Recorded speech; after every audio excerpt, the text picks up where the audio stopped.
Stephen Fry, I love you. Not for your wit and wisdom, not for QI, not for Fry and Laurie, not even for General Melcher in Blackadder. Although I do love you for that, Stephen, almost more than anything else in the world.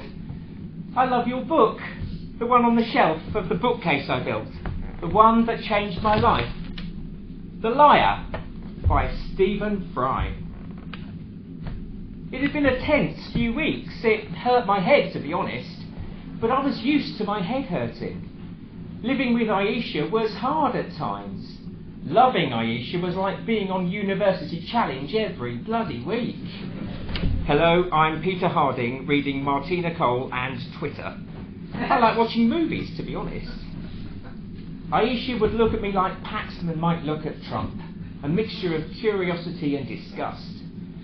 We shouldn't work as a couple. I'm nothing special, but Aisha's intelligent, well-educated, articulate, hot. She was born in Bridgetown, Barbados. She went to school at Rodine. She works in corporate something or other, and she reads books. Aisha reads books a lot of the time, whenever she can, even when I'm trying to distract her with a kiss and a cuddle and something special with that. The books are bought in 3s and 4s, online and in person. The book junkies fix. But the books have to be housed. There are books on every ledge, on top of every cupboard, and piled on every floor. There are books where there should be food. There are books where there could be furniture. There are books where there might be a home cinema, a popcorn maker, and a fridge full of lager. I find it a bit restrictive, to be honest. Aisha insists that I take the books out of the shower before I take a shower. She insists that I restore a tower of volumes in exactly the same order, should they topple. She insists that I don't put them in any sort of order, not by genre, not themed by colour, and least of all alphabetical. I love Aisha dearly, and so, for better or for worse, I decided to take matters into my own hands, and I announced with much pride and to great derision, I'm going to make a bookcase.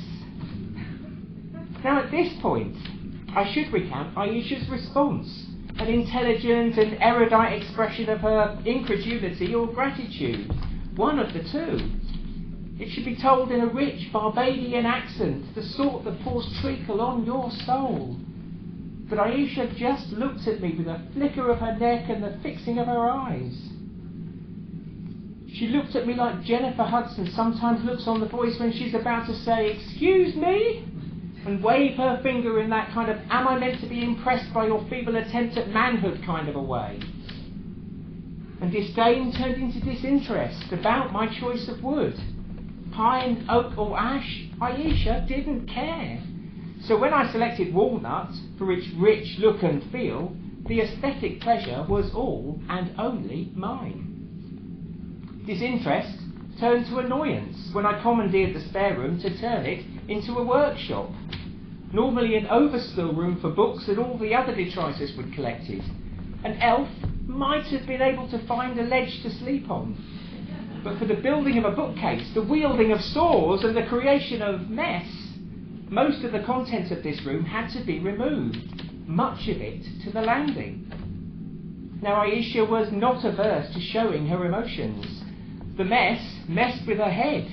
Her head spoke in clipped tones. Her tones suggested my death was imminent. So I locked the door and hid the key to avoid being sawn in half, and to avoid the spoiling of my surprise. It was when I started to move some of Aisha's books that I felt genuine fear. "I'm just borrowing a few for the sizing of the shelves," I said. Aisha was not convinced. For a woman that bought 6 books a week and added the latest purchases to Leaning Towers of Prose, apparently at random, she appeared to have GPS coordinates for each individual book.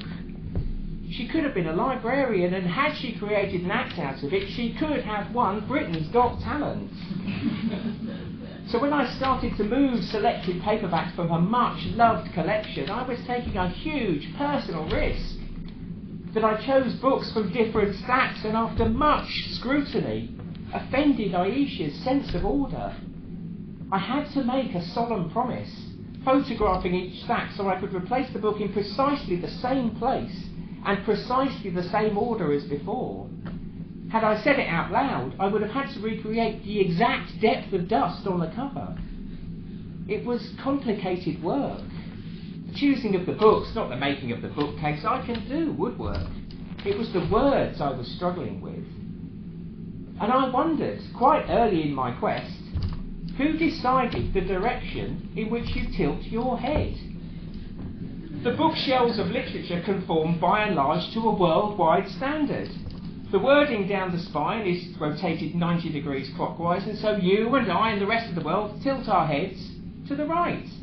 In Waterstones, in Mr. B's, in Toppings and in libraries too. Someone must have decided that hundreds of years ago, and we all live by it today.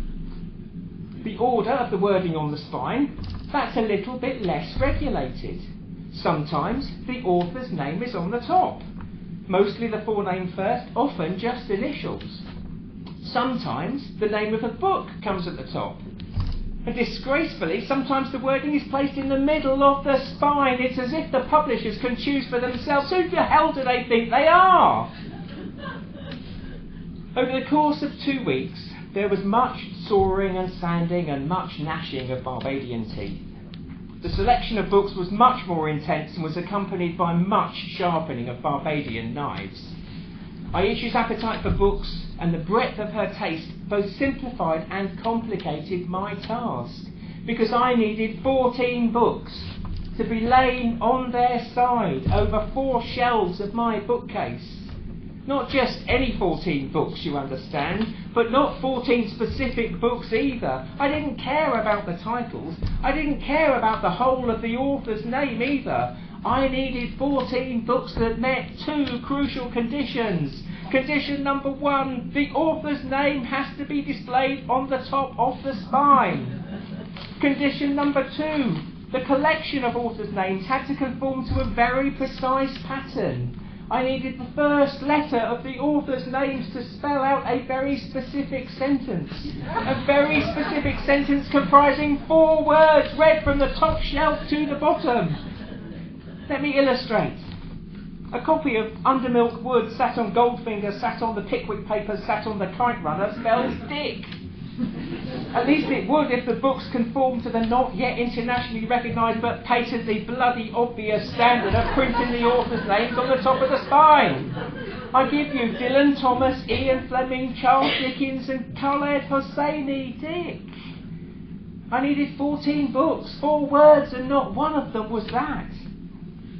Mine was a romantic theme. So when I found an L in Laurie Lee and his Cider with Rosie, it was pitch perfect. That Michael Morpurgo provided an M with his Warhorse was less of a good fit for what I had in mind. But I was constrained by Aisha's collection, of course, extensive though it was. But I had to search for days for a second L, and in the end I cheated. Lady Chatterley's Lover kind of fitted the theme and kind of fitted Aisha and me. She was gentry, I was an oaf, after all. In the absence of a second Laurie Lee, I relied on a publisher who thought D.H. Lawrence was so famous and his books so infamous that initials weren't required. Lawrence, it said, with a thank fuck for that, if you see what I mean. It sat proud on my shelves. Now I ask you, name an author whose first name begins with a Y. Go on. An author whose first name begins with Y and whose book resides in your collection. It's hard, isn't it? And I needed 2 of the blighters to complete my sentence. And I was fooled into thinking it would all be okay when I came across Jan Martel and Life of Pi. I'd even seen the film, so I knew the story. But after that, I drew blank. I looked in the deeper recesses of bookcases. The books clothed in dust and spiders' webs. I looked at children's books. I looked at cookery books. I was desperate, but I failed. But luckily, Aisha had a thing about a certain Frenchman who issued a book of postcards on the very appropriate theme of love. and whose publisher had the good sense to spell out his name on the top of the spine. Yves Saint Laurent came to my rescue. And I'll have you know that I used 2 of my own books from an extensive library of about 12. A book called Kiss Kiss and one called Over to You, both very apt for what I had in mind. Roald Dahl, as I've come to think of him, helped me too. And so, after 2 weeks of being called the book thief and open threats of physical harm, I let Aisha into the room. I blindfolded her and sat her on her knees before my rather beautiful walnut bookcase, and a sentence made of 14 books. I was on my knees beside her when I said she could take a peek. A bookcase with just a few books in, and not even standing upright, as books are meant to do. Aisha looked confused, then angry, then confused again. "Read it," I said, "read it, shelf by shelf." And then Aisha looked at me with a flushed face, shouted the word "liar," and stormed out of the room. This was not the reaction I was hoping for. The subsequent throwing of books was not the reaction I was hoping for either, but let me explain. My top shelf read William Thackeray, Iris Murdoch, Laurie Lee and Lawrence, 2 famous for the D and the H. The next shelf read Life of Pi, The Importance of Being Earnest and The Left Hand of Darkness. Jan Martel, Oscar Wilde and Ursula Le Guin.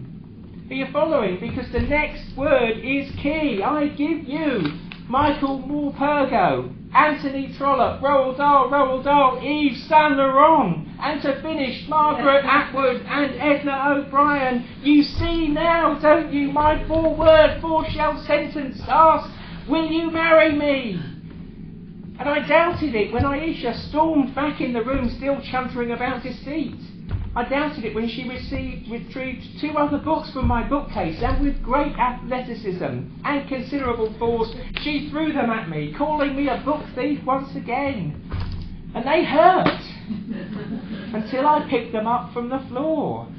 It was a Y for Jan Martel, an E for Edna O'Brien, an S for Yes by Stephen Fry.